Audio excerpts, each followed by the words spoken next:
Okay guys, dito sa Viking Finance, marami rin sila dito mga games, no? Game finance. So, katulad nito guys, ng Mines, Crash, Tower, Coin Flip, Classic Dice, at Limbo. So, pwede natin itry yung simulated trial nila. For example, itong Mines, wala mo dito guys kung ilan yung Mines na ilalagay nyo. For example, 8. Tapos, ang bet natin is, may natin 5,000 dahil di mo lang to. So, 8 Mines meron dito.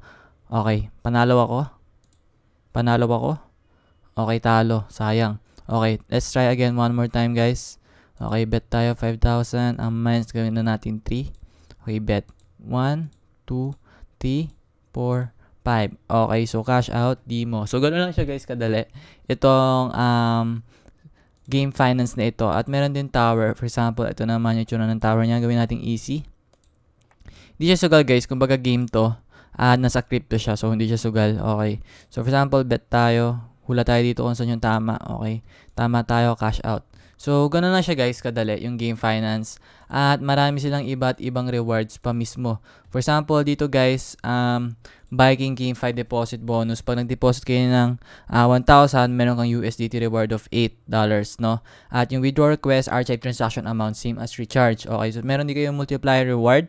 At ito guys, yung reward na matatanggap nyo. Ayan yung calculation. Okay, mataas. Tapos, yung super prize bonus, for example, single bet less than 500, ang bonus mo, $8. Okay, tapos meron din silang rescue fund, no? Kapag amount of loss, percentage of rescue funds available, rescue fund cap, no? So, yep, tapos meron silang game 5 solo surprise. Kapag na-trade ka ng 50, meron kang $1. Okay, at equivalent na yan. Okay, so yun lang guys.